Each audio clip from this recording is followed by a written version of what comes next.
à quoi bon recouvrer la santé, il tranche. Et de quelle manière? Il revendique de rester malade et nous explique les raisons qui le poussent à une telle affirmation.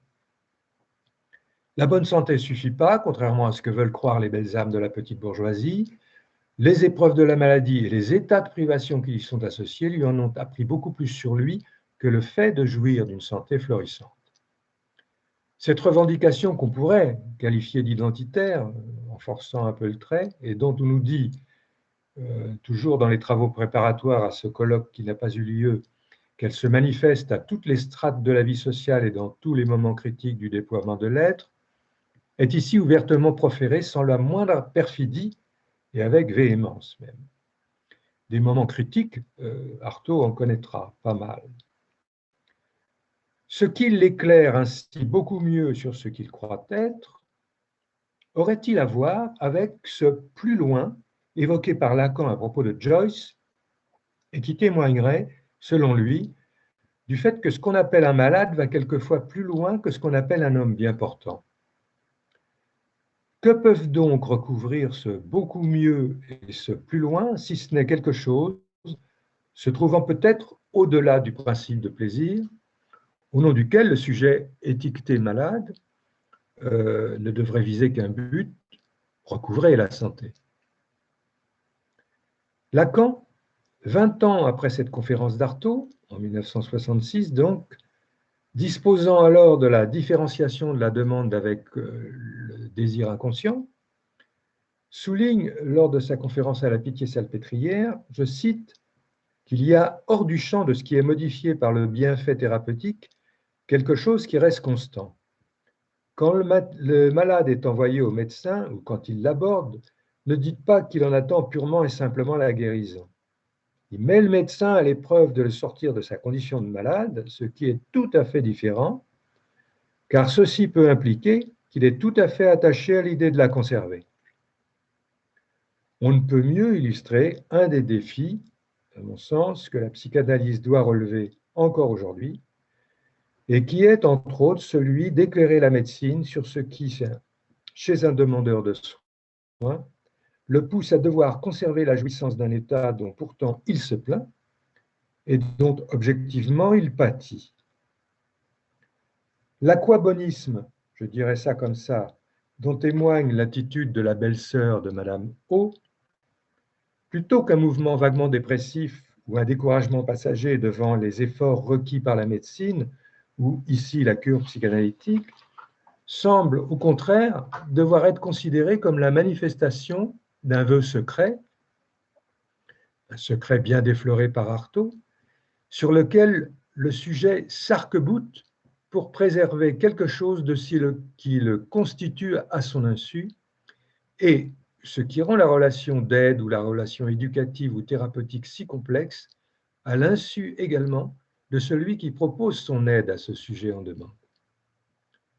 Cette rencontre se présenterait donc en quelque sorte comme une relation cadrée par les règles d'une méthode hypothético-déductive à l'image de la démarche médicale, mais infiltrée en contrepoint par une autre question inconnue des deux protagonistes, l'un croyant cependant en savoir plus sur ce dont souffre l'autre.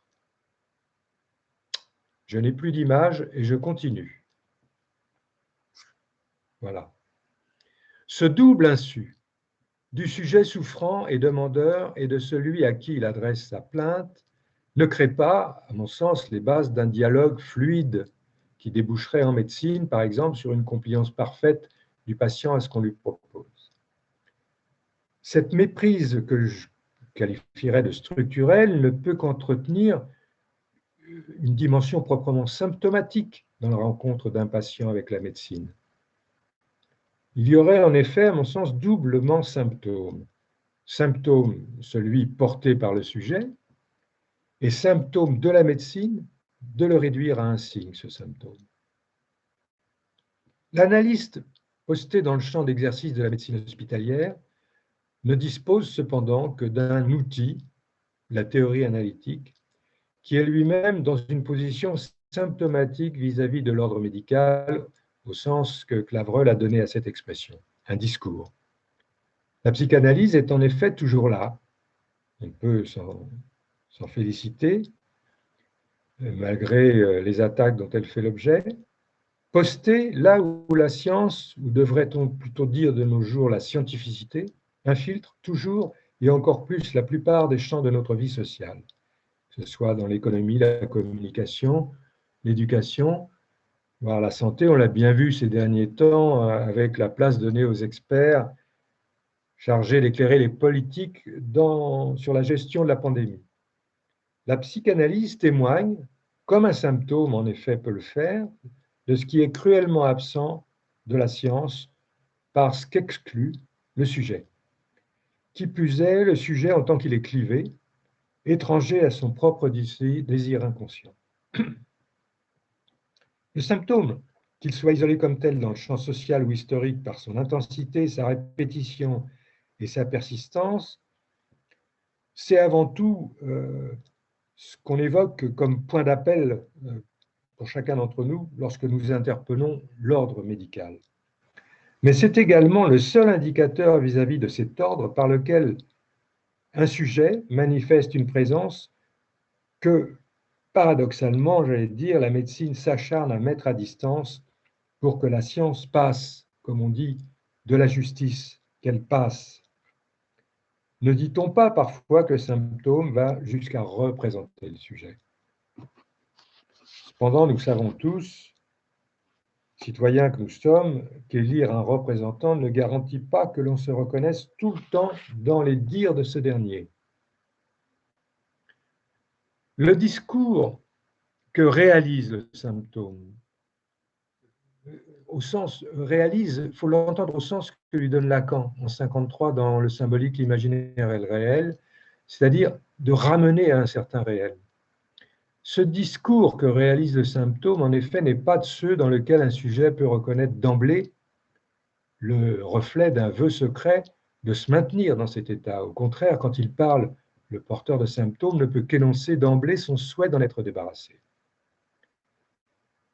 Il ne faut pas s'étonner qu'un tel statut discursif conféré par la psychanalyse aux symptômes vienne nourrir, comme le souligne Bernard Penaud, une résistance foncière et toujours réactivée de la part de milieux se voulant scientifiques, surtout hélas dans le champ de la médecine, et qui s'acharnent à ce titre à discréditer l'objet précisément subjectif de la recherche psychanalytique.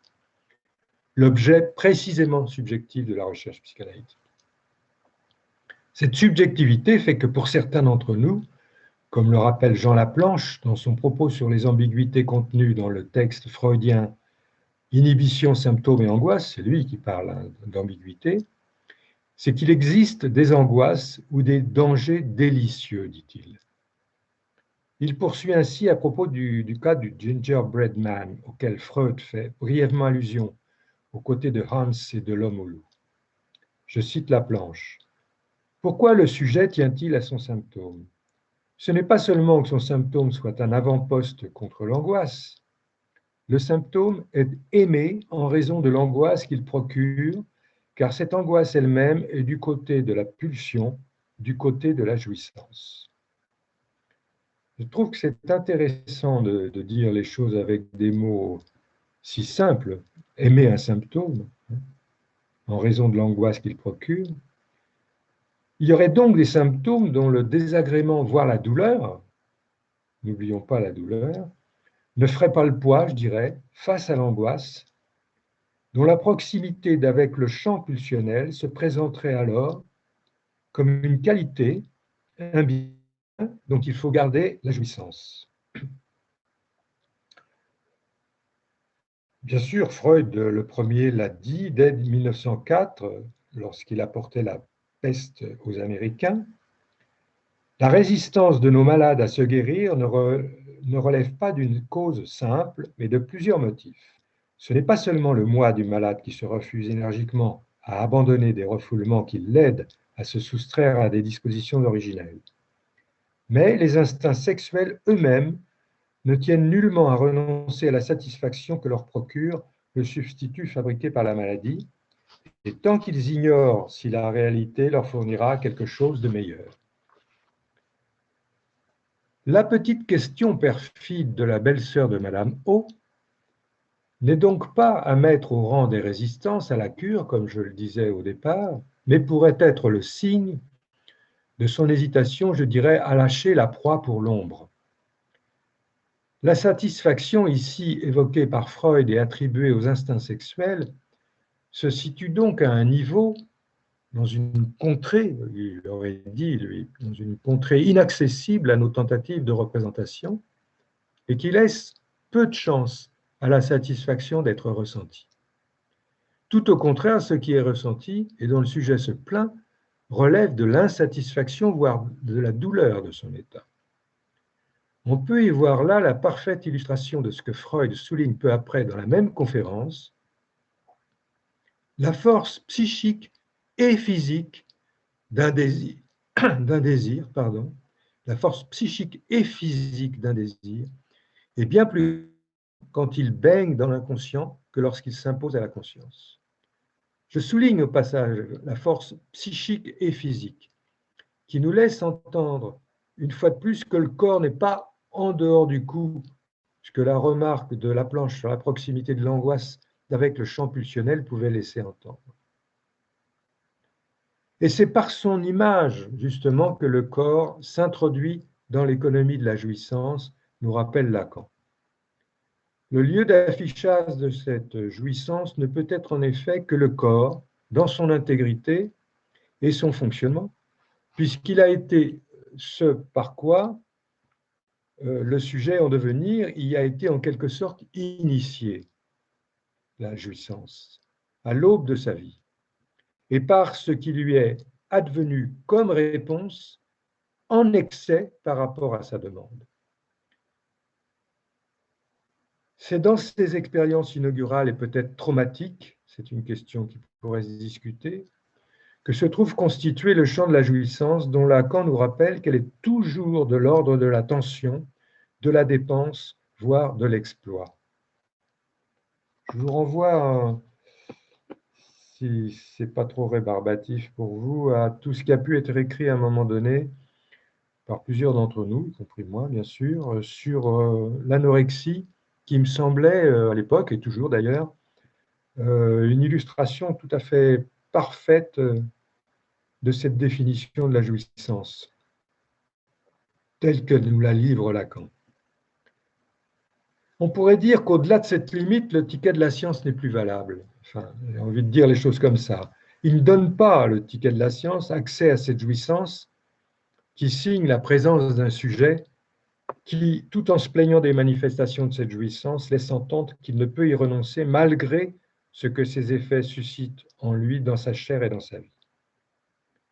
Mais si nous reprenons l'aphorisme freudien qui dote le désir inconscient d'une force psychique et physique, tout ce que le discours analytique a pu développer depuis longtemps autour des maladies dites psychiques et du statut du symptôme, ne serait-il pas également valide pour ce qui demeure énigmatique dans l'apparition et l'évolution de certaines maladies somatiques? Mais, entendons-nous bien, je ne voudrais pas qu'il y ait confusion, il ne s'agit pas de faire un retour au concept des maladies psychosomatiques qui, à l'image du clivage normal pathologique, ont longtemps entretenu la dualité artificielle psyché-soma. Ce clivage n'existait pas dans l'esprit de Freud. Souvenons-nous de ce qu'il écrivait en 1930 à Juliette Boutonnier, pas encore Favès Boutonnier. Je cite: « Je ne vois aucune difficulté à admettre un univers physique à côté de l'univers psychique, dans le sens où ce dernier serait une partie du premier. La question de savoir dans quelle relation ils sont l'un envers l'autre n'entre en considération que pour le dernier, le psychique. L'univers physique n'a un caractère psychique que parce qu'il n'est connu de nous qu'au travers d'une prise de conscience psychique. Par ailleurs, nos prises de conscience psychique nous imposent aussi la nécessité d'admettre une réalité physique derrière la vie de l'âme. » Disait-le. Si nous transposons la petite question perfide de la belle-sœur de Madame O dans le champ de la médecine, Ne serions-nous pas plutôt aux prises avec le domaine de ces maladies nécessaires, chères à Pierre Benoît, et qu'il distingue des maladies accidentelles? J'en rappelle la définition telle qu'il nous l'a livrée. Derrière l'idée de maladie accidentelle, il y a une idéologie normative, il y a le concept d'un homme normal, corporellement et mentalement, mens sana in corpore sano. Seul un accident peut perturber les normes qui sont une sorte de données de la nature, et le but de la médecine est de restaurer les normes compromises. Derrière l'idée de maladie nécessaire, il y a quelque chose de très différent et qui a un caractère scandaleux. C'est toujours Benoît qui parle. Il y a l'idée d'une maladie qui n'est pas dissociable du sujet lui-même. Cette définition scandaleuse, j'ai donc fini cette citation, elle peut être amendée par celle que Jean Perroy énonce dans la préface aux travaux de son ami. Elle a le mérite d'être plus courte. Il dit « Il est des maladies somatiques qui apparaissent comme l'expression nécessaire d'événements inaccessibles ». Ces deux définitions mettent chacune l'accent sur deux caractéristiques de ces maladies nécessaires. La première évoque la difficulté, voire l'impossibilité dans laquelle se trouve le sujet à se défaire d'une telle maladie qui semble être consubstantielle à sa nature. La seconde insiste sur la nécessité à laquelle l'apparition de cette maladie répond, celle d'exprimer l'existence d'événements inaccessibles. Cette inaccessibilité mérite, à mon sens, d'être interrogée et peut-être mieux cernée. Quels seraient ces événements inaccessibles et en quoi leur expression serait-elle nécessaire et vis-à-vis de quoi? Difficultés supplémentaires? Comment exprimer l'existence et même la nature d'événements qui sont définis comme inaccessibles et dont on pourrait même ne pas soupçonner l'existence, puisqu'au regard de la vie psychique, il semble que l'inaccessibilité soit le caractère premier d'un matériel refoulé et a fortiori celui d'un matériel forclos. Comment sortir de ce qui se présente comme une véritable aporie? Eh bien, puisqu'elle s'y trouve confrontée dans le champ de la psychanalyse, c'est bien dans le champ de la théorie psychanalytique et par les outils qui y sont forgés que nous chercherons à sortir de cette impasse. Si dans le corpus analytique, une place est faite au corps, c'est au titre de sa dimension libidinale et érogène, et pour en faire l'entité par laquelle nous chercherions à éprouver le moins de déplaisir possible. Or, ce corps, bien avant que le primat de sa dimension imaginaire s'instaure et participe peu ou prou à la question de notre identité, il a été le siège, je dirais, du retentissement de tout ce qui lui est advenu, ou de tout ce qui nous est advenu alors que nous n'étions pas en mesure de dire qui nous sommes. Longtemps soumis à ce que sa condition de prématurité décrite par Louis Bolk dès 1926 lui imposait, le petit humain, ne disposant ni des structures neuronales achevées, ni des mécanismes psychiques qui en dépendent, n'a pu, dans les premiers temps de sa vie aérienne, qu'éprouver les stimuli tant internes qu'externes qui lui parvenaient, ce qui ne veut pas dire qu'il leur a conféré un sens quelconque. La même année 1926, au cours de laquelle Bolk nous livre ses réflexions, et peut-être conforté par ses thèses, Freud écrit ceci dans Inhibition, symptômes et angoisse. Parmi les facteurs qui contribuent à causer les névroses et qui créent les conditions dans lesquelles les forces psychiques se mesurent les unes aux autres, trois ressortent particulièrement. Un facteur biologique, un facteur phylogénétique, un facteur purement psychologique. Le facteur biologique est l'état de détresse et de dépendance très prolongée du petit homme. Par rapport à celle de la plupart des animaux, l'existence intra-utérine de l'homme est relativement abrégée, il est moins achevé que lorsqu'il est jeté au monde. Quelle expression, hein? Jeté au monde. Quelques années plus tard, en 1938, Lacan, dans les complexes familiaux, écrira je cite, qu'il ne faut pas hésiter à reconnaître au premier âge une déficience biologique positive et à considérer l'homme comme un animal à naissance prématurée. Un peu plus tard encore, en 1946, c'est en convoquant ouvertement la néothénie de Bolk, c'est le nom de cette théorie sur la prématurité, c'est en convoquant cette néothénie qu'il rappelle dans son propos sur la causalité psychique l'importance de ce qu'il nomme l'incomplétude et le retard du développement du névrax dans les 6 premiers mois. Retard entre guillemets. Il y affirme d'ailleurs que c'est sur fond de cette prématuration de la naissance chez l'homme qu'il pousse un peu plus loin, selon ses propres mots, sa présentation du stade du miroir. Il propose en effet un concept assez particulier qui sonne un petit peu science-fiction. Il propose en effet la notion de complexe spatio-temporel imaginaire, nommant ainsi la période qui s'étendrait du traumatisme de la naissance, l'abandon des enveloppes embryonnaires et de la misère originelle, peut-être fait-il allusion à Lieflosigkeit, qui lui est consubstantielle, donc la période qui s'étendrait du traumatisme de la naissance jusqu'au traumatisme du sevrage, qu'il invente, à mon sens. Ultime rappel pour Lacan du rapport causal entre l'état de notre corps et la genèse des mécanismes psychiques. En 1974, dans La Troisième, il développe ainsi cette idée. Lui, le corps, enfin, s'introduit dans l'économie de la jouissance par l'image du corps. Le rapport de l'homme avec son corps, s'il y a quelque chose qui souligne bien qu'il est imaginaire, c'est la portée qui prend l'image. Et au départ, j'ai bien souligné ceci, c'est qu'il fallait pour ça quand même une raison dans le réel, c'est moi qui souligne, et que la prématuration de Bolk, c'est qu'il n'y a que la prématuration qui l'explique, cette préférence pour l'image qui vient de ce qu'il, l'enfant, anticipe sa maturation corporelle. D'anticiper sa maturation corporelle, donc, comme le dit Lacan, est la promesse pour l'enfant qu'il ne restera pas dans cet état de détresse et de dépendance évoqué par Freud et qu'il pourra, je vais dire un jour, donner du sens à ce qu'il n'en a pas encore. C'est dans cette durée du complexe spatio-temporel imaginaire que se développerait, selon Lacan, une discordance entre le moi, supporté par l'image du corps dans le miroir, et l'être du sujet, encore en devenir en fait, qui relèverait plutôt du registre de l'éprouvé. C'est toujours selon lui cette discordance qui, dans la folie, se trouverait abolie.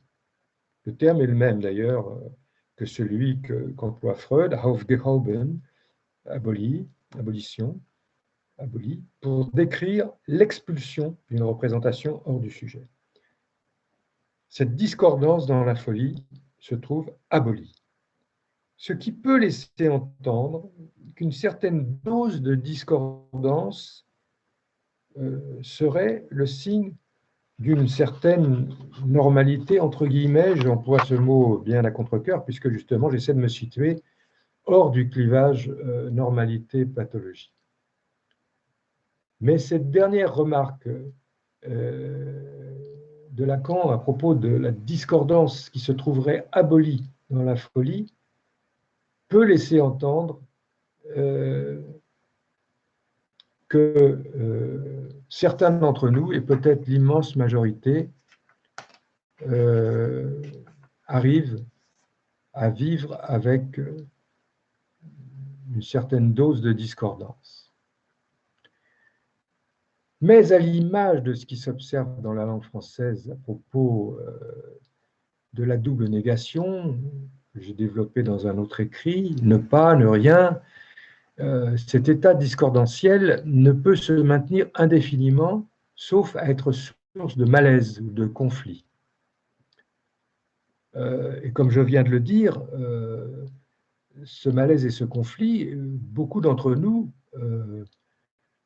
font l'expérience qu'ils ne sont pas absents de leur vie et qu'ils sont même, pour certains, qui sont mis au rang des caractéristiques essentielles de leur dimension existentielle. À la longue, le destin d'un sujet humain n'est-il pas de s'accommoder, c'est le mot que je cherchais tout à l'heure, la plupart du temps d'une certaine dose de discordance? Ou pour citer le poète, hein, comme disait Jacques Prévert, le désordre des êtres est dans l'ordre des choses. Mais à l'heure du complexe spatio-temporel imaginaire de Lacan, dépourvu des structures anatomiques, c'est-à-dire grosso modo des collections neuronales et des mécanismes psychiques et idéatoires de l'adulte, le petit homme n'a d'autre choix, entre guillemets, je dirais, que de mettre en place, toujours entre guillemets bien sûr, vous verrez pourquoi, une deuxième opération, la forclusion, qui achève ainsi, à l'image de cette construction grammaticale, qui achève ainsi la construction d'une négation pleine, provoquant tout à la fois le rejet de ce qu'il n'avait pas encore les moyens d'affronter et l'oubli de ce rejet, comme on va le voir plus loin. Lacan insistera pour dire que c'est cette dernière opération, l'expulsion hors du sujet de la représentation, que moi je qualifie d'inexploitable par le sujet, qui constitue le réel. J'avoue avoir été frappé par cette phrase et que je n'ai pas retrouvé ailleurs dans l'œuvre de Lacan, que je n'ai pas fini d'explorer, loin de là, mais ça serait une indication, on est un petit peu à court de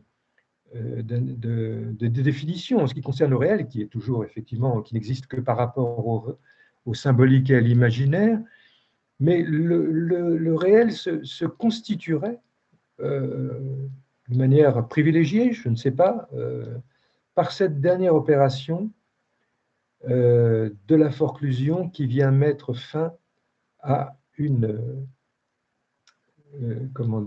discordance. Dire les choses ainsi, c'est vrai que c'est insister sur la dimension à proprement résolutive de l'opération nommée forclusion dans ces temps de construction d'un appareil et d'une vie psychique non encore achevée. Longtemps invoqué comme le signe pathognomonique de la psychose, cette opération de la forclusion ne serait peut-être, au fond, qu'un phénomène spécifique fondateur de l'humain, pour reprendre l'expression de Pierre Benoît, duquel, à un moment de son développement, l'enfance serait le siège, impuissant qu'il est à parvenir à psychiser, je dirais, certaines représentations issues des dires, des agissements ou des comportements qui, sans lui être toujours adressés, se sont présentés à lui.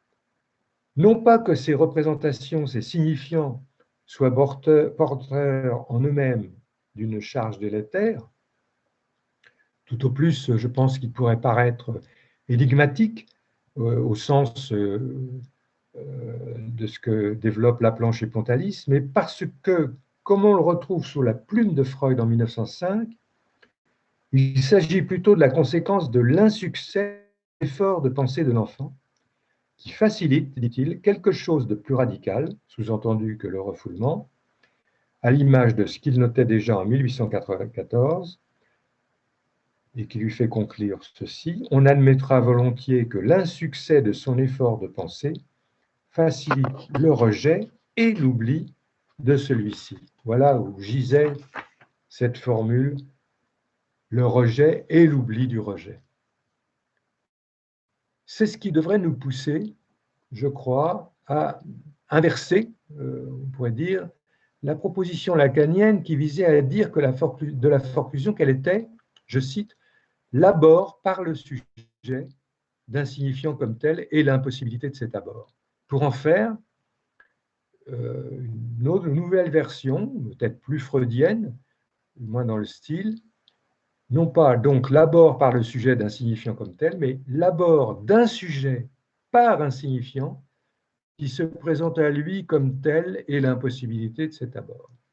Cette modification minime permet cependant d'atténuer, à mon avis, et voire d'évacuer ce qui, dans la définition première, pourrait laisser penser que le sujet a un rôle actif dans l'opération forclusive et nous pourrions ainsi insister davantage sur l'aveu de faiblesse, pour reprendre les mots la notion avancée par Freud, l'aveu de faiblesse qui se trouve dévoilé à la présentation de certains signifiants.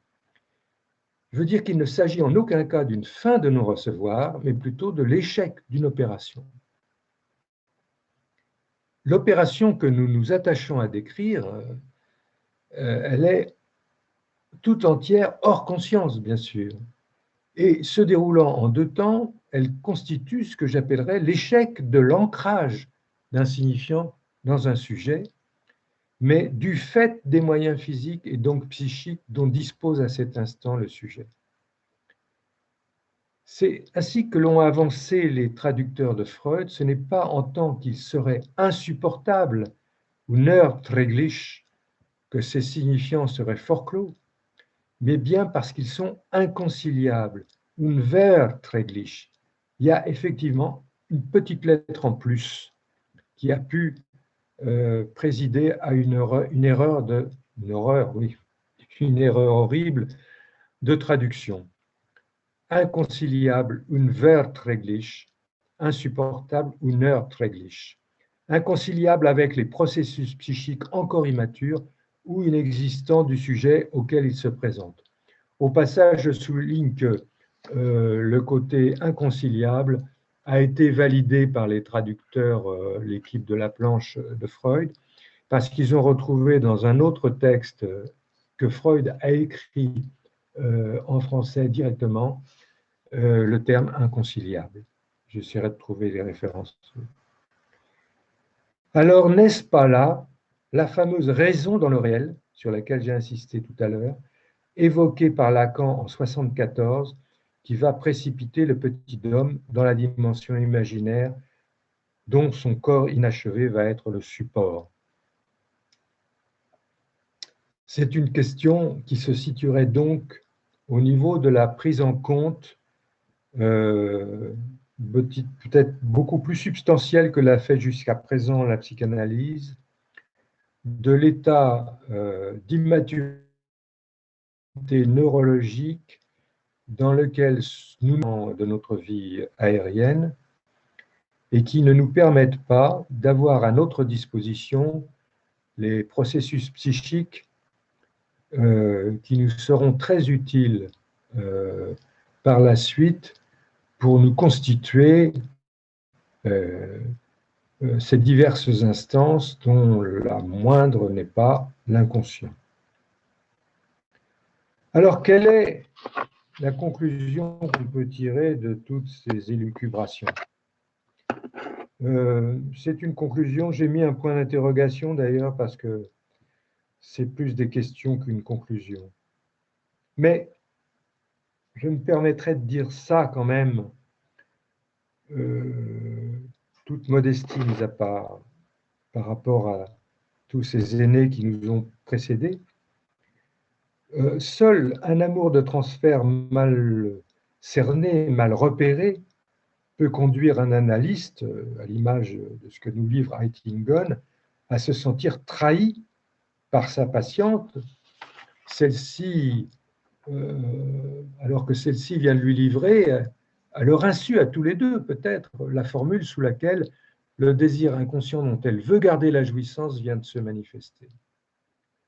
Cependant, la forme sous laquelle ce désir inconscient est venu se manifester à l'oreille d'Eitingon ne pouvait qu'entrer en conflit avec le but d'une cure analytique telle qu'il avait été défini dans ces années-là et par Freud lui-même, la guérison. Bien que Freud ait isolé déjà la réaction thérapeutique négative et ait balisé le champ de ce qui est au-delà du principe de plaisir, il ne désarme pas sur le fait que le but de toute analyse doit tendre à la guérison, à l'image de ce que visent les traitements médicaux, même s'il a sorti cette assertion de nuances prudentes. De nos jours, la guérison que visent les efforts de la médecine n'a cependant plus dans le champ d'exercice de la psychanalyse la même position d'évidence. Lacan n'en fait-il pas un concept vacillant, qui plus est, viendrait de surcroît? Tout au plus, ce qu'on pourrait évoquer peut-être, c'est la notion d'abandon du dit symptôme par celui qui en souffre et en jouit. Cependant, dans le champ de la médecine somatique et des maladies, comment dire, nécessaires, on peut se poser la question de savoir jusqu'où un discours que j'ai volontiers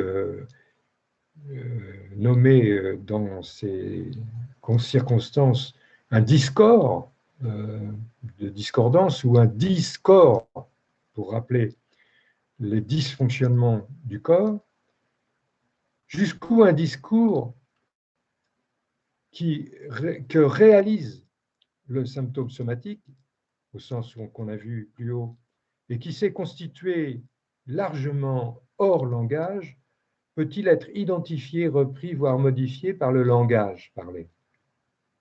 Comment, par le langage, témoigner du réel, a fortiori quand il est inscrit par le corps et dans le corps? Comment, par le langage, le contrer, ce réel, puisque Lacan définit ainsi la tâche qui incombe aux psychanalystes? Voyez que, en matière de conclusion, on fait plus péremptoire, hein, mais j'espère que peut-être ces questions vous auront donné le goût d'y répondre ou auront réveillé en vous des échos qui permettent d'éclairer un peu ma lanterne. Voilà, je vous remercie. Oui, bon, merci beaucoup Jean-Pierre. Donc, je donne la parole aux discutantes, Maryse et Isabelle. Qui parle en premier? Je veux bien commencer.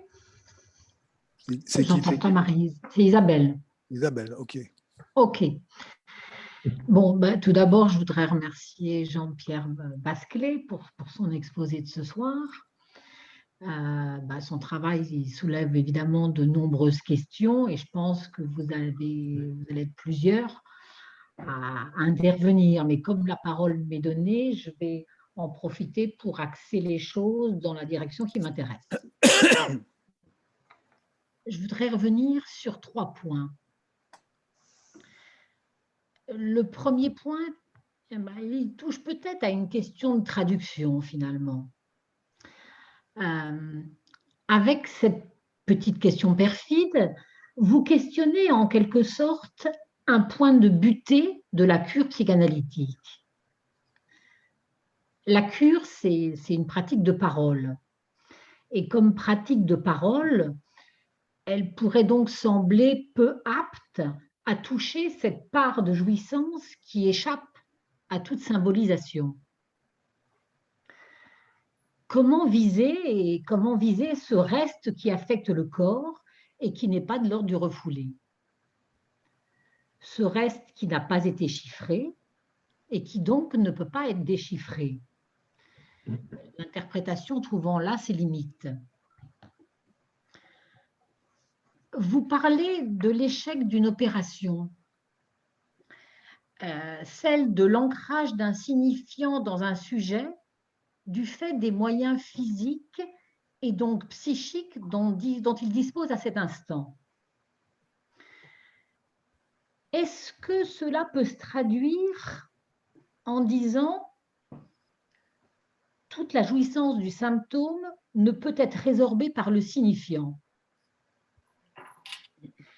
Et n'y a-t-il pas une petite nuance entre l'abord par l'échec d'une opération, échec auquel il faudrait remédier, voire qu'il faudrait corriger, et ce qui serait un constat touchant la condition du par-l'être? Il y a toujours une part de jouissance qui échappe à la symbolisation et reste à inventer un savoir-faire avec. Oui. Vous voulez que je réponde maintenant? Je vais enchaîner les 3 points parce qu'ils sont liés et puis allez-y. Je vous donnerai la parole après. D'accord. Voilà. Le deuxième point que je souhaitais aborder, il concerne la question du transfert.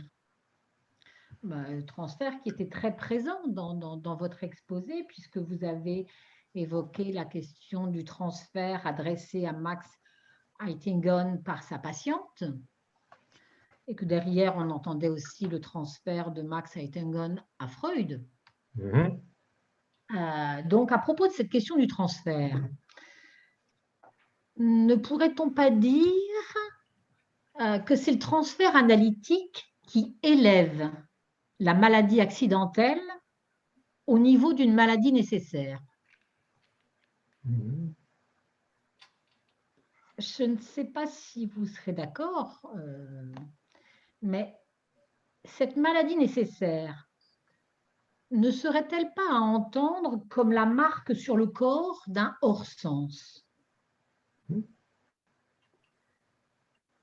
Le sujet, en quelque sorte, resterait fixé à un signifiant asémantique. Je ne sais pas si on peut dire les choses comme ça. C'est-à-dire à un signifiant en dehors de toute signification, mais qui concerne la jouissance. Alors, mon troisième et dernier point n'est peut-être pas une question. C'est, voilà, en lisant votre texte que vous avez eu la gentillesse de me faire parvenir, je me suis laissée envahir par un souvenir, le souvenir d'une histoire entendue. Oui, un des intérêts de fréquenter une association de psychanalyse comme le Cercle freudien, c'est qu'on y raconte des histoires. Elles se racontent, elles se communiquent. Et on croit au départ que ce sont des anecdotes, mais dans l'après-coup, les effets qu'elles produisent me font davantage évoquer la question d'une transmission probablement d'une part de l'expérience analytique qui nous échappe. Donc, il m'est revenu cette histoire de Gestapo. Je vous la raconte à mon tour pour ceux et celles qui ne la connaissent pas. Oui.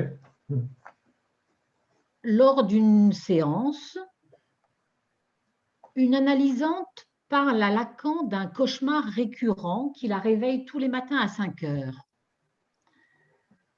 À l'heure, ajoute-t-elle, où la Gestapo venait chercher les Juifs dans leur maison. À ce moment-là, Lacan se lève de son fauteuil comme une flèche et va lui faire une caresse extrêmement douce sur la joue. L'analysante accuse réception de ce Gestapo. Geste extrêmement tendre qui ne fit pas disparaître la douleur, dira-t-elle, mais lui donna la possibilité d'en faire autre chose.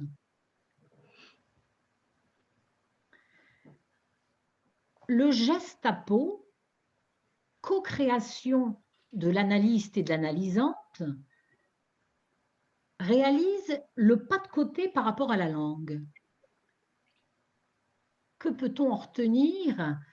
Eh bien, que là où le corps porte la marque de l'impensable, seul un pas de côté, une façon de se moquer de la langue en sorte.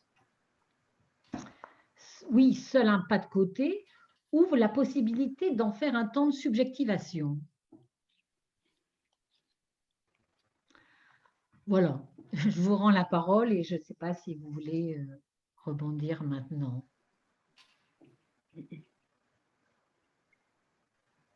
Oui, je trouve, enfin, j'apprécie beaucoup la façon dont vous restituez ce que ce texte a évoqué pour vous. Et il me semble que les deux étaient très sensibles en particulier sur la, comment je pourrais dire, sur la reformulation que vous faites et la question que vous posez sur la façon dont le transfert en analyse serait le moteur qui élèverait, vous l'avez dit, la maladie accidentelle au rang de maladie nécessaire.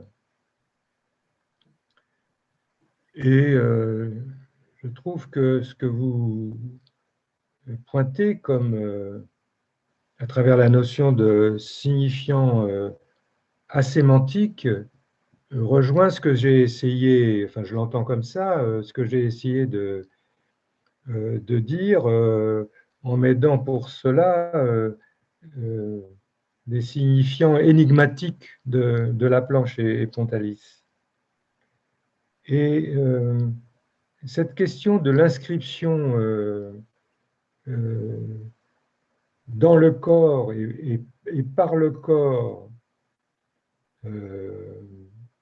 cette inscription particulière qui porte en elle-même l'oubli de son inscription, m'a fait effectivement soulever la question des limites de cette entreprise particulière qui a pour outil principal le langage, qui se veut donc, je dirais, dilater au maximum le champ du symbolique. Les limites, au moment où elle se heurterait, cette entreprise, à ce qui justement s'est inscrit dans un temps où nous n'avions pas les moyens de mettre en place du symbolique, ou de manière extrêmement ténue. Et votre évocation du geste de Lacan sur l'ajout de cette analysante d'origine allemande, me semble-t-il d'ailleurs, me semble tout à fait bienvenue, d'autant qu'il sonne parfois, pour certains d'entre nous, comme une subversion, voire une transgression. Ce beau parleur qu'était Lacan ne trouve à dire qu'un geste pour répondre à quelque chose qu'il a entendu à travers l'incomplétude de cet outil dont essayait de se servir sa patiente, qui est le langage. Il y répond au niveau de son corps, ce qui, par rapport effectivement, si on se retransporte à l'époque d'Aitingen, était quelque chose de proscrit.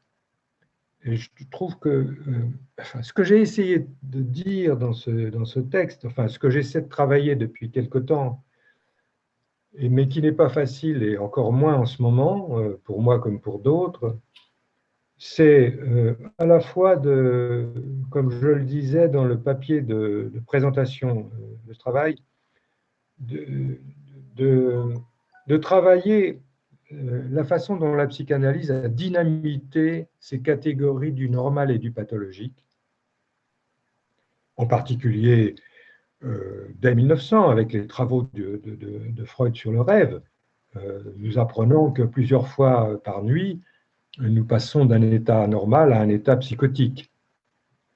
Ce que je suis très attaché, c'est à définir une espèce de continuité, je dirais, dans l'espèce humaine,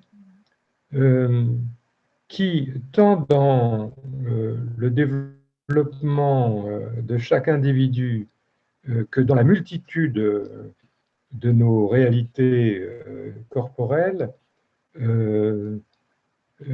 comment dire, restituerait l'image de composants de base, je dirais, d'une espèce de fatalité. Est-ce que c'est le destin ramené au niveau de l'anatomie? Je ne sais pas, comme disait Freud. Mais en tout cas, cette espèce de contingence qui nous exposerait au départ aux mêmes choses et dont on se, comment je pourrais dire ça, vis-à-vis desquels on s'organiserait avec les mêmes déficiences, les mêmes mécanismes précaires ou radicaux, à l'image de la forclusion,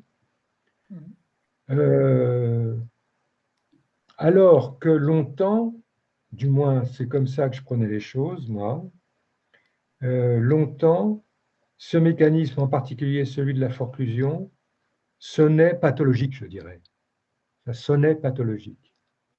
Et j'aime beaucoup l'idée avancée par Benoît, dont j'apprécie beaucoup les travaux et le parcours, d'un phénomène spécifique fondateur de l'humain. Ce qui ferait de nous des humains, ce serait d'avoir peut-être, une fois adulte, souffrir de ce qui nous a sauvés au fond lorsque nous étions en train de nous constituer comme sujet. Je ne sais pas si c'est clair. Pour revenir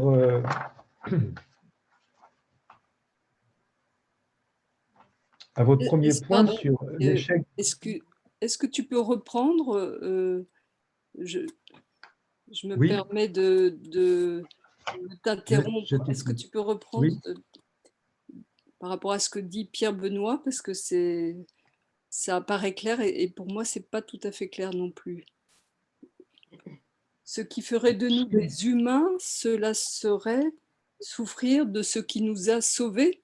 Alors, ce n'est pas lui qui dit ça, c'est moi, en me réclamant de sa pensée.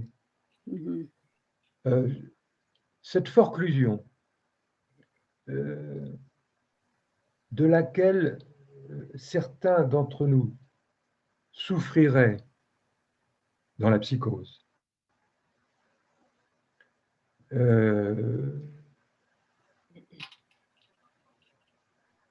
cette forclusion nous a sauvés de trop de discordances au premier temps de notre vie. Cette discordance à laquelle nous ne pouvions pas faire de place, faute d'être pourvus des structures psychiques nécessaires.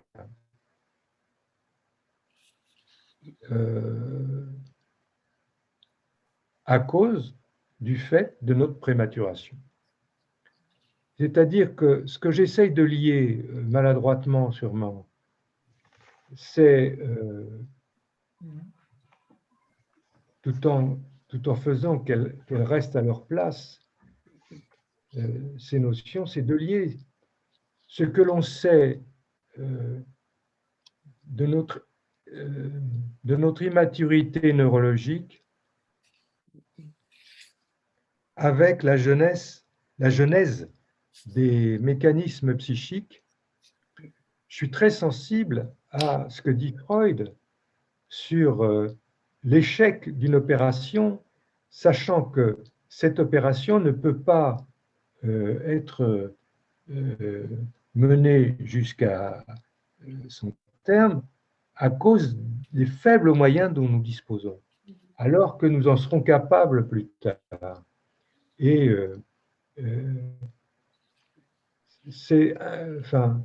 il me semble qu'il y a là une façon de survivre à ce qui pourrait, un phénomène, on pourrait dire, d'autoprotection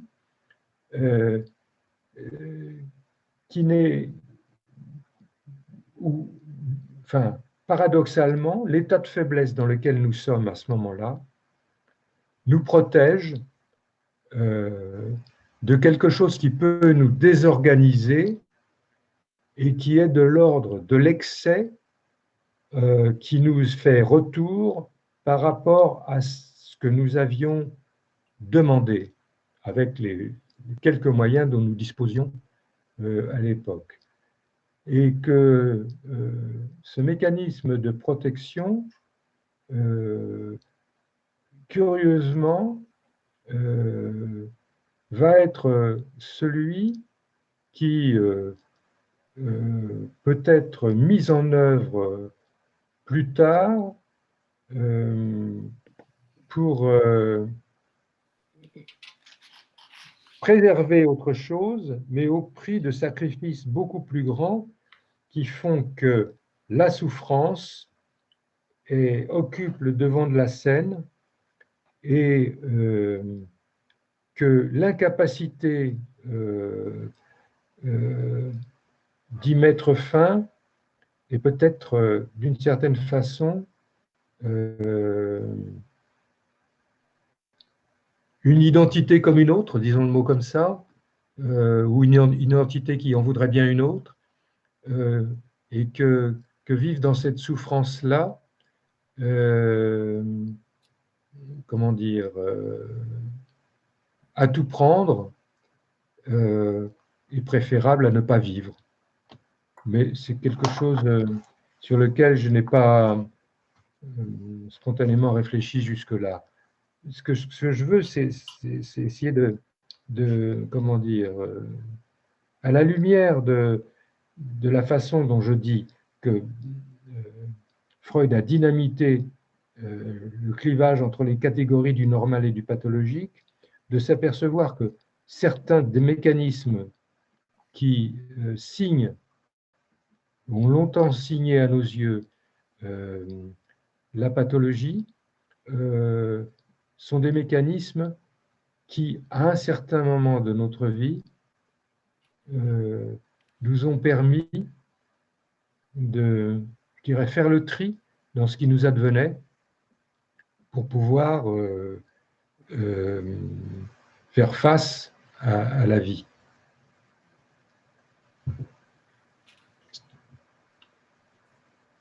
Pas clair.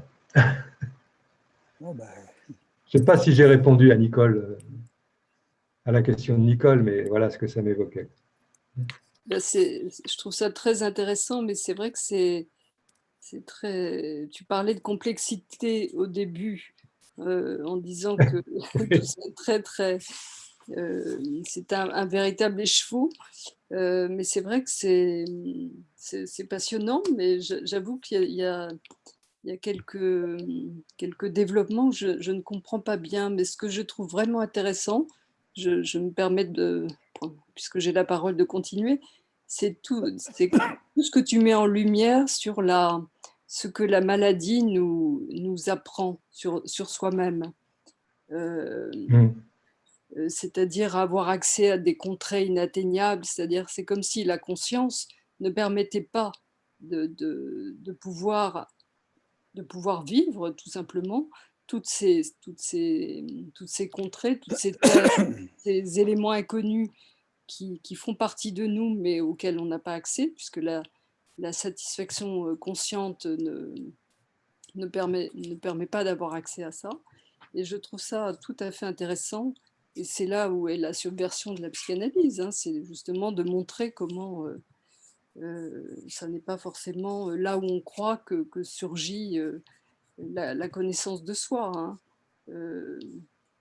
Ça me faisait penser à une phrase d'Échille dans Agamemnon qui disait que une des lois, c'était de souffrir pour comprendre, comme s'il n'y avait qu'à travers un processus de souffrance, d'un certain type de douleur. Je ne sais plus s'il parle de souffrance ou de douleur, je crois qu'il parle plus de douleur, qu'on avait accès à quelque chose de la compréhension de soi. Bon, il y a Marie, pardon, excuse-moi, il y a Maryse qui lève la main, donc. Vas-y. Oui, en te lisant, Jean-Pierre, toi qui suis Freud et Lacan, il devient évident que nous sommes nés trop tôt et pas suffisamment armés pour faire face au chaos que va être notre être au monde et notre être destiné à la mort. Et dans ce désarroi inhérent au fait de notre totale dépendance à un autre, entre la perte de l'enveloppe embryonnaire et la misère originelle, telle que Lacan l'a définie, il flosse, hein, c'est-à-dire cette anticipation, cette impossibilité d'être seul au monde. C'est là peut-être où se développe cette question que des forclusions partielles. Alors quand tu emploies le terme de forclusion par rapport à la psychose, on peut tout à fait se demander si dans la maladie, et dans la maladie grave, notamment, il n'y a pas des points de forclusion, ce qu'on appellerait des forclusions partielles, c'est-à-dire des choses qui sont en dehors du langage. Tu parles de ce temps où il est impossible d'anticiper sa maturation corporelle et la promesse pour l'enfant de ne pas rester dans l'état de détresse. Ce temps où l'enfance, c'est-à-dire celui qui n'a pas encore les mots pour le dire, ne peut pas psychiser, là c'est ta formule, hein, c'est-à-dire qu'il ne peut pas mettre en mots. Hein. L'enfance n'a pas les moyens. Alors, c'est à travers cette impossibilité, cet irréductible à trouver les mots pour le dire, hein, que peut-être il va y avoir des mots, MAUX, hein, pour essayer de dire quelque chose de cette détresse et qui ne peut pas être verbalisée. Alors, ton texte m'a fait penser à deux choses.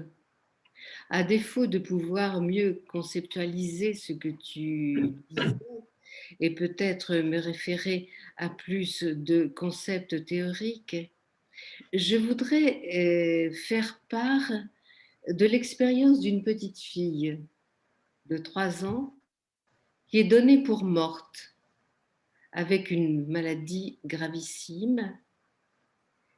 Cette petite fille développe cette maladie précisément à l'âge où son père, c'est-à-dire à 3 ans, est devenu orphelin de ses 2 parents.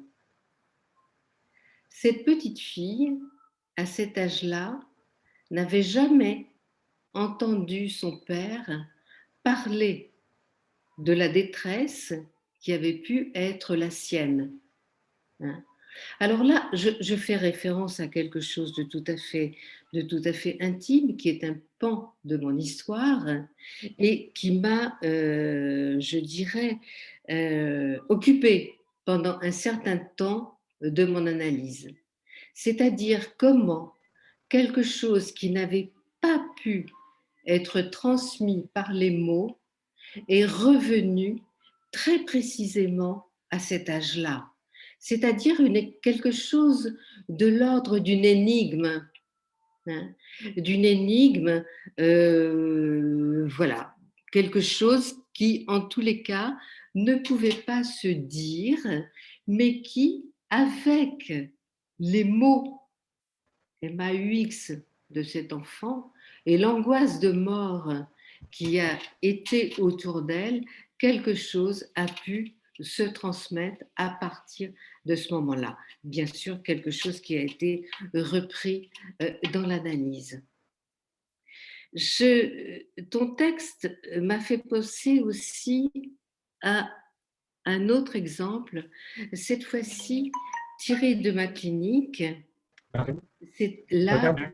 travailler dans une unité SIDA avec des patients à l'époque où le SIDA condamnait absolument tous les patients. J'ai eu l'occasion de recevoir un très jeune patient qui était toxicomane et qui vivait sous les ponts et qui est arrivé dans un état de délabrement absolument catastrophique après un très long coma. Ce patient jeune, qui n'avait pas du tout l'usage de la langue, du langage, c'est quelqu'un qui n'avait pas l'usage du vous. Hein, c'est quelqu'un qui d'emblée m'a tutoyé, par exemple. Ce patient avait été pendant très longtemps en coma, refusant tout soin. Je ne savais pas trop comment aborder les choses, j'y allais à tâtons, jusqu'à un moment où il m'a dit « Raconte-moi mon coma ». Évidemment, c'est une question très difficile que de dire là où nous n'étions pas et où lui-même n'était pas. Alors, je lui ai dit, écoutez, on va essayer de reprendre votre dossier et puis je vais essayer de vous raconter. Donc, j'ai essayé de mettre des mots sur du silence, mettre des mots là où il n'y en avait pas eu. Et je crois que c'est quelque chose qui, en tous les cas, lui a permis de se réconcilier, ce serait bien grand mot, mais en tous les cas, d'accepter un certain nombre de traitements, c'est-à-dire d'être un peu plus conciliant. Qu'est-ce que j'ai fait à ce moment-là? Oui, je ne t'entends plus. De lui dire, qu'est-ce que j'ai fait à ce moment-là? Si ce n'est de lui dire le silence, les mots absents, les mots où l'autre n'en donnait, le grand autre, n'en donnait aucun. Voilà, ton texte m'a fait penser à ces choses, à ces moments-là, ces moments où il n'y a pas de mots pour dire ce que l'autre vit à travers son corps. Et là, je crois qu'il y a quelque chose de tout à fait important à travers ce que tu évoques, c'est-à-dire cette question du malentendu entre la médecine et le psychanalyste. C'est-à-dire que là où la médecine réduirait le sujet à des signes, alors que toi, en tant qu'analyste, tu vas essayer de retrouver quelque chose du sujet et de ce qui l'amène à vivre. Ça m'a fait aussi penser à une réflexion de Maud Manoni quand elle a accompagné Octave lors de ses derniers jours. Dans un dernier livre, Maud Manoni disait « Faites-vous connaître à l'hôpital », c'est-à-dire faites savoir qui vous êtes, pas du tout au nom d'une notoriété, mais faites savoir qui vous êtes en tant que sujet, à la fois en tant que sujet social, mais aussi en tant que ce qui vous anime. Voilà. Oui, alors, j'ai pas tout entendu parce qu'il y a eu des coupures qui m'ont fait perdre un peu le fil, mais pour rebondir sur ce que tu viens de dire, ça me parle énormément parce que c'est à ça que je me suis attaché, moi, au cours de mon travail à l'hôpital. Ce que j'ai essayé de dire, et vos réactions à toutes, à tous, me font prendre conscience que ça mériterait d'être travaillé, élargi et de faire l'objet peut-être de quelque chose de beaucoup plus consistant que ces quelques pages. Mais ces réflexions sont à inscrire dans le souci que j'avais justement de faire entendre à la médecine, je ne dis pas médecin volontairement, parce qu'il y en a qui arrivent à avoir une une oreille assez acérée. Mais à la médecine, à qui avez-vous affaire? Et notre écoute, même dans un cadre hospitalier, avec cette particularité que nous avons, d'être à l'écoute de ce qui ne se dit pas parfois avec des mots, peut nous aider à restituer, à être le truchement, l'interprète, je dirais, d'un sujet aux prises avec la médecine et de faire entendre à celle-ci à la fois les limites de ce qu'elle peut exiger de ce sujet et puis les points les points sur lesquels celui-ci s'arc-boute pour tenir, alors qu'il est justement dans la demande d'être soulagé de ce dont il souffre.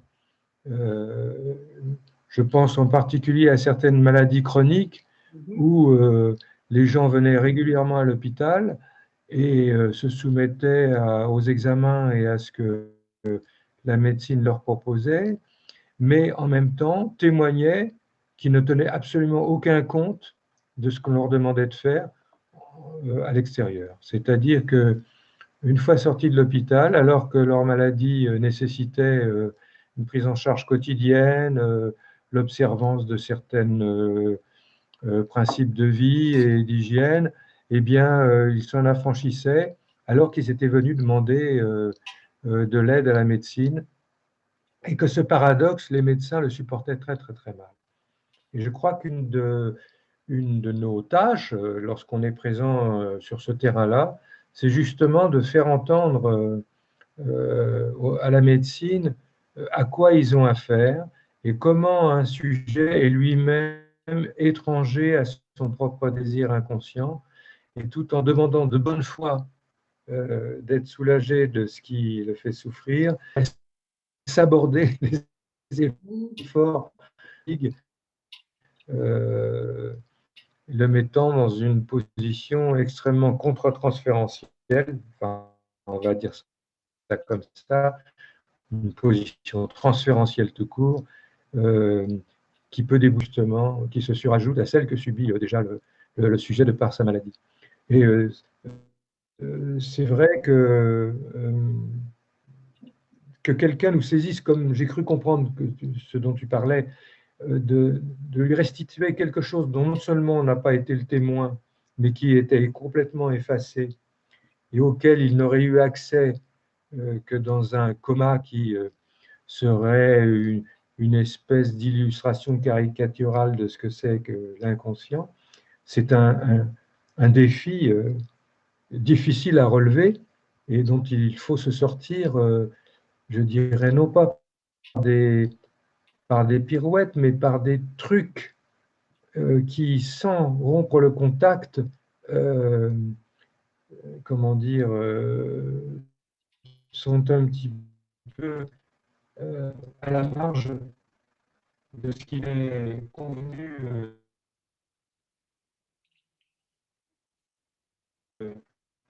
dans notre discipline de faire, c'est-à-dire de sentir au langage. Effectivement, des fois, le langage, ça n'est On a des problèmes, enfin tu as des problèmes, Jean-Pierre, avec ta connexion, je pense. Donc on t'entend plus là. dans notre vie plus, Tu nous entends là, une Jean-Pierre? façon de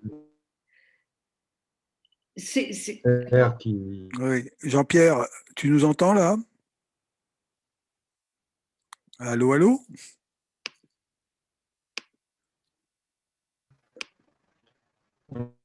Bon. Marie, tu veux ajouter quelque chose? Oui, par rapport à ce que disait Jean-Pierre, c'est comme si dans ces moments-là, peut-être on pouvait essayer de relancer quelque chose d'une continuité là où il n'y a que du pointillé. Attends, je vais essayer de l'appeler là parce que.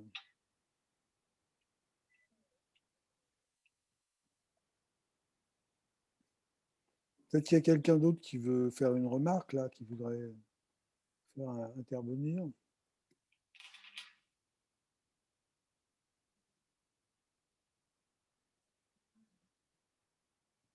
On t'entend plus du tout, là, sur le...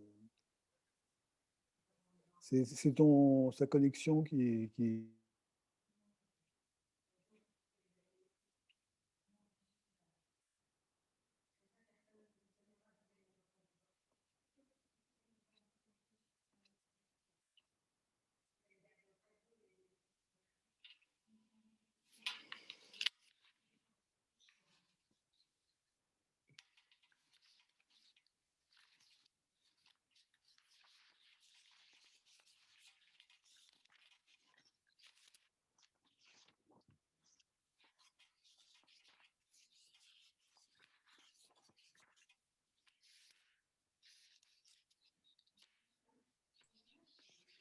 Vas-y. Vas-y, là. Est-ce que vous l'entendez, là, Jean-Pierre? Vas-y. Est-ce que vous m'entendez? Oui, là, on entend, Jean-Pierre. Bon, très bien. J'ai mal entendu Maryse tout à l'heure.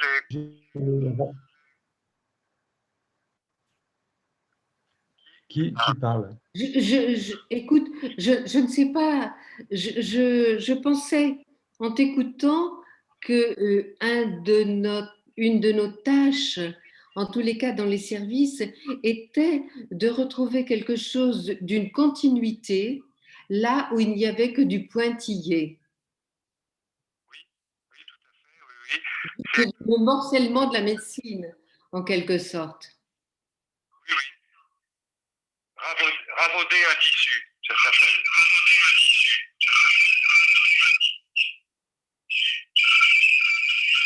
Il y a de l'écho.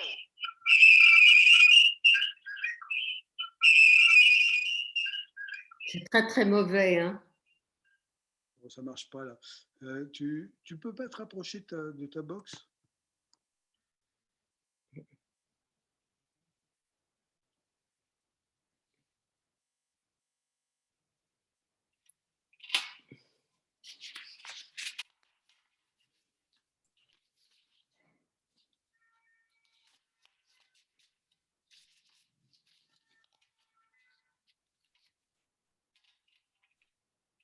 Françoise, Oui.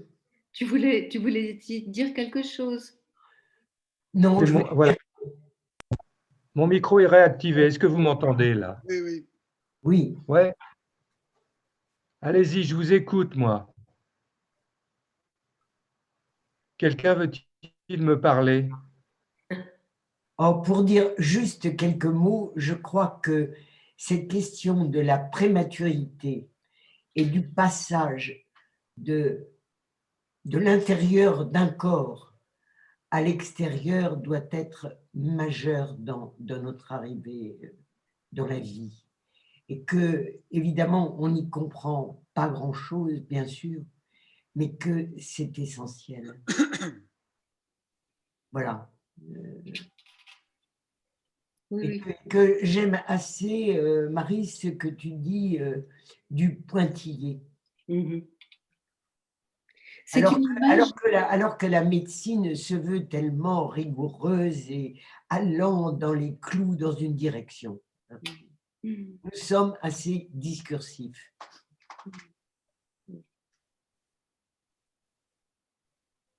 Oui, je pense que ce que vous dites sur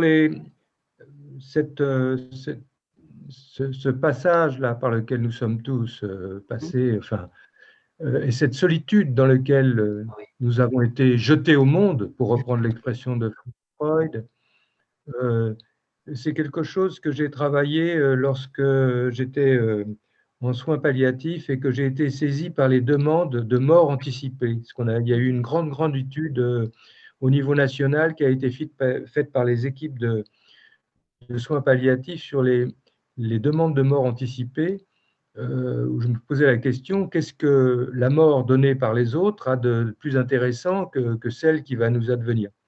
Et je suis tombé sur cette question, cette hypothèse d'une réactivation de la crainte de se retrouver aussi seul qu'on l'a été à naître, Tout à fait, oui. sans aide, hein, et que c'est plutôt ça qui fondait ces demandes apparemment folles, de passer par un autre qui nous donnerait la mort. Au fond, c'était l'assurance illusoire de ne pas être seul au moment de mourir. Ce que je crois qu'on est, aussi seul qu'on a été à naître.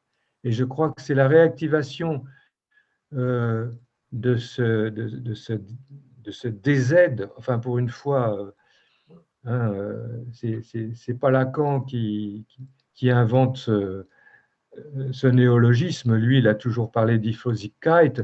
C'est la trace que cette Ifflosigkeit a pu laisser en nous alors que nous étions hors langage encore, enfin en dehors du langage, même s'il y avait autour de nous du langage. C'est le souvenir de cette solitude extrême et ce désarroi et cet état de dépendance extrême qui fait retour, je pense, dans ces circonstances. J'ai moi-même toujours mes volontés anticipées. Oui, oui, moi aussi, oui, je sais. Bon, il y a 3% des Français qui l'ont fait, hein, c'est pas beaucoup. Bon, qui veut prendre la parole là? Oui. Mais c'est vraiment quelque chose de très important, ce que vous êtes en train de dire, Françoise et Jean-Pierre, parce que c'est quelque chose qui a été évoqué aussi au niveau de la pandémie, à savoir combien les gens mouraient seuls, sans qu'on puisse les accompagner, sans qu'il puisse y avoir quelqu'un auprès d'eux. Oui. Et on n'a jamais autant parlé de souffrance psychique et du rôle des psychologues qu'au cours de cette pandémie. J'étais surpris de voir surgir cette notion qui avait cours effectivement dans les milieux palliatifs, mais dans le grand public, et que les gens revendiquaient justement la prise en compte de cette souffrance psychique. Jean-Pierre ? Oui? Vous m'entendez ou pas? Mon micro est ouvert. Hein.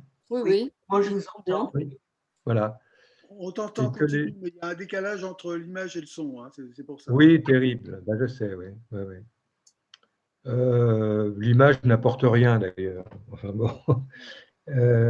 Oui, voilà ce que je voulais dire. C'est tout ce que je voulais dire. Bon, une autre intervention. Moi, je voulais. Dans ton exposé, tu fais allusion à une phrase de Freud sur la maladie. Ah. Oui? Tu disais quelque chose? Non, j'écoute. Ah, d'accord. En disant que Freud disait peut-être il faudrait que le malade, alors je n'ai pas la citation précise, hein, il faudrait que le malade puisse trouver dans la réalité quelque chose de meilleur pour peut-être quitter cet état de la maladie.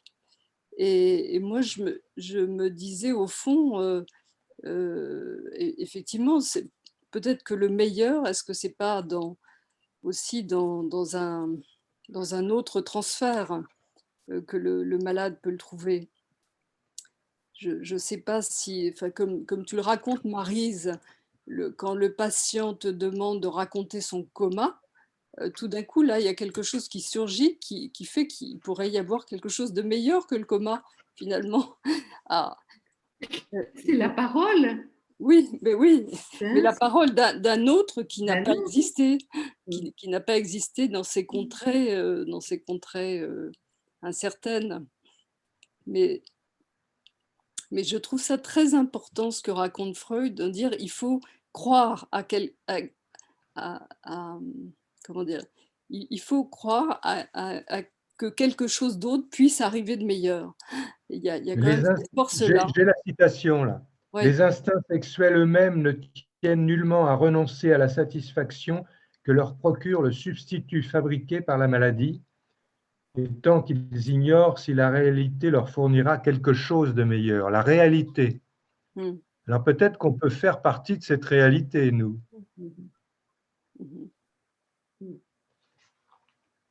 Mais pas forcément la médecine.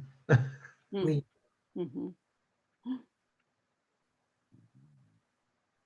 Parce qu'effectivement, rencontrer un autre qui puisse entendre... Ah, là tu parles, là.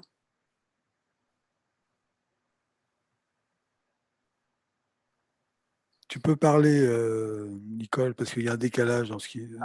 Ah d'accord. Oui, non, mais ce que je disais, c'est rencontrer un autre qui puisse effectivement faire croire à une autre réalité que celle qui est en train de se vivre. Je pense que c'est tout l'enjeu quand même de ce que peut apporter la psychanalyse. S'il n'y a pas cette croyance, cette espèce de force du transfert aussi que recèle le transfert, c'est aussi ça qui permet ces points de bascule, enfin ces points de peut-être pas de sortir de la maladie, mais au moins de trouver quelque chose d'autre dans la maladie. Oui, je pense. Pardon. Je pense, je ne sais pas si tu fais allusion à ça, mais moi j'associe là-dessus. Je pense à ce qu'on disait il y a quelque temps déjà du transfert psychotique. Du transfert psychotique qu'il faut amorcer. C'est-à-dire, oui, il y a bien un transfert psychotique, mais c'est à nous de l'amorcer. C'est à nous d'y aller d'abord. Voilà, donc de nous inscrire dans une réalité dont l'autre va pouvoir s'emparer.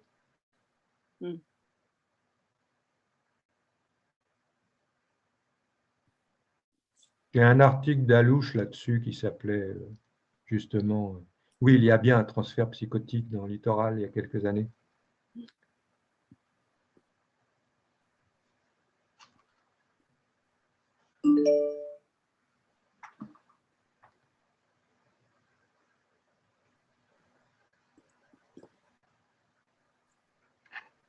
Est-ce qu'il y a d'autres questions, d'autres remarques?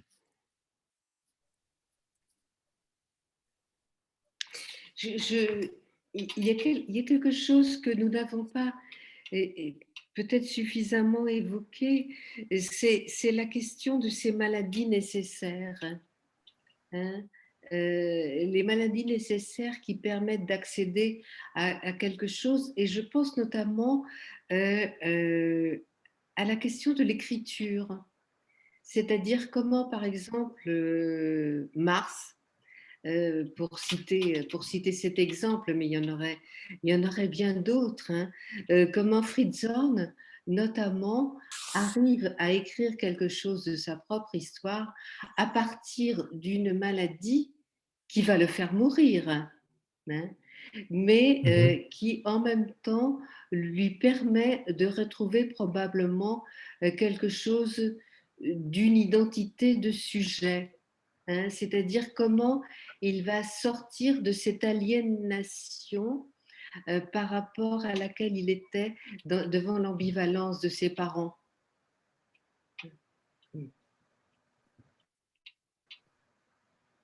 Oui, je pense que la façon dont il dit qu'il a été éduqué à mort en particulier. Oui.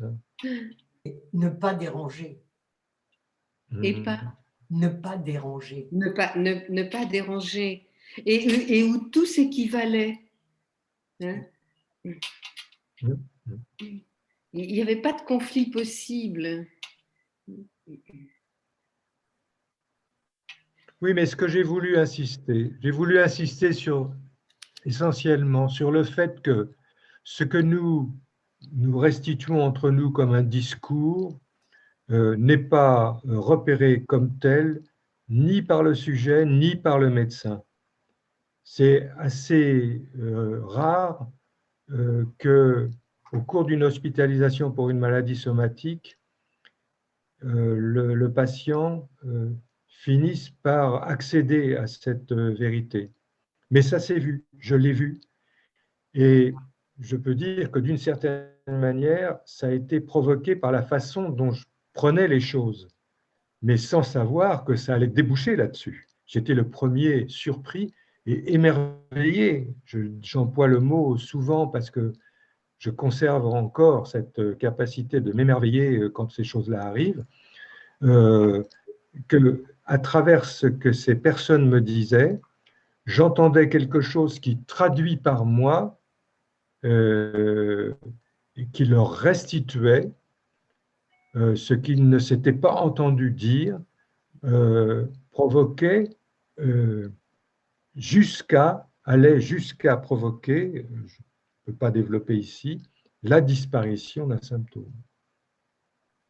C'est très difficile à décrire, à en décrire la chaîne causale, mais je n'hésite pas à le dire, bien que je sois très prudent sur ces questions-là. Et il me semble que la parole et a fortiori l'écriture peut être une façon de témoigner de ces moments-là, mais c'est quelque chose qui, peut-être que les poètes y arrivent mieux à la limite que nous avec nos pauvres outils, hein, mais ce sont des choses extrêmement à la marge quand même.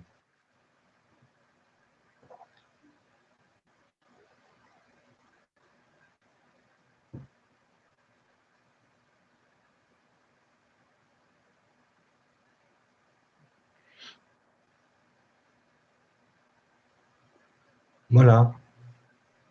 Écoute, il est tard. Ouais, il est tard, il est 11h, on va peut-être en rester là pour ce soir. Écoute, merci beaucoup, hein, Jean-Pierre. C'est moi, vraiment, vous m'avez apporté beaucoup par vos remarques. Très bien. Écoute, on se retrouve en principe, donc pas en principe, on se retrouve samedi après-midi à Dijon, à 14h30. Hein. On va voyager. Hein, donc, okay. Je vous dis à samedi. À samedi. Tous bienvenus. Bye bye. À bientôt. Au revoir. Merci encore. Au revoir.